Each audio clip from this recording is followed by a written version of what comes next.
Bonjour, attention Djoublang, voilà ce qu'il a lieu de dire en lisant la tribune ce matin. Le journal du groupe des médias en tout cas revient sur l'affaire du trafic des passeports diplomatiques. Pourquoi faire? Eh bien pour nous dire que Deketeyo, 6 députés fortement traqués. Voilà ce qu'elle dit tribune. Le journal du groupe des médias de nous renseigner. Rebus, aménage ses chambres pour VIP. Ça veut dire quoi? Eh bien ça veut tout simplement...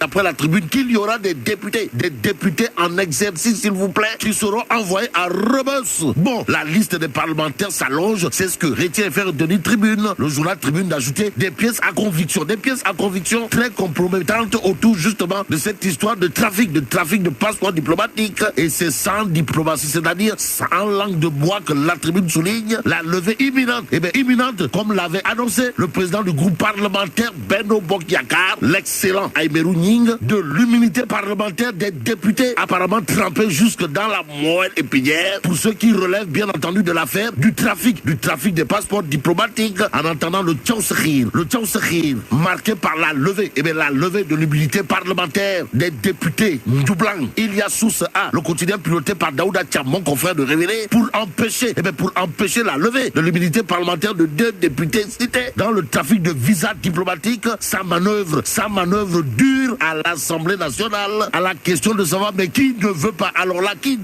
que les députés, les représentants du peuple impliqués dans une affaire de trafic de visa soient traînés devant la barre. Eh bien, source A préfère s'arrêter sur une information, à savoir des élus appellent leurs collègues par téléphone pour leur demander de s'opposer à une probable levée de l'immunité parlementaire de Mamadou Sall et Boubacar Biaye. À bon entendeur, salut. Et pendant ce temps, Libération révèle, le parquet dresse un réquisitoire de feu contre Kilif, Simon, Thiers et X avant de titrer 10 infractions visées. Et ce que vise aujourd'hui l'observateur L'Obs sur des affaires d'association de malfaiteurs, trafic de migrants et entre autres Tapalé et Tchakhan, histoire d'indiquer les détails du réquisitoire du procureur contre Kilif, Simon, Thiers et X. En tout cas, les articles visés et les peines allant jusqu'à 10 ans. 10 ans de prison ferme. Voilà entre autres ce que nous livre l'observateur L'Obs ce matin. À la une de critique, il est écrit Y'en a marre. Eh bien, Y'en a marre fait face à la presse demain et aujourd'hui il convenait de retenir d'après critique qu'il sera en réalité des réalités question d'opération de clarification du mouvement Y'en a marre par rapport à la situation compliquée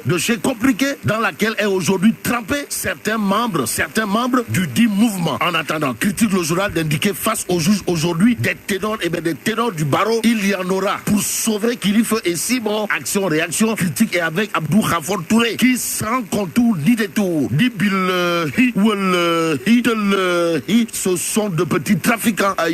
Quoi qu'il en soit, Réumi Quotidien indique banalisation des passeports diplomatiques. Le PDS comprenait le parti de Vade et ses Vadaillons sur le banc des accusés. Bon, passons à Sud Quotidien qui parle de fin de la révision exceptionnelle des listes électorales. Pourquoi faire? Eh bien pour nous renseigner que les choses iront très vite. Alors là, très très vite. En tout cas, Sud Quotidien titre place au contentieux. Et pour éviter un quelconque contentieux, Direct News nous dit que la jeunesse bourroise a déjà fait son choix, même s'il est dit choisir ou ne pas choisir, c'est choisir. Retenons le titre de Direct News, à savoir élection locale du 23 janvier prochain, la jeunesse bourroise, la jeunesse de la petite côte, la Pékinakwesta, plébiscite Cheikh Issa Sall. Voilà bon, sommes-nous tentés de dire, et ce que nous livre Direct News est clair comme de l'eau de roche, c'est-à-dire le mouvement Amdem que dirige Cheikh Issa Sall a fini de gagner l'estime et la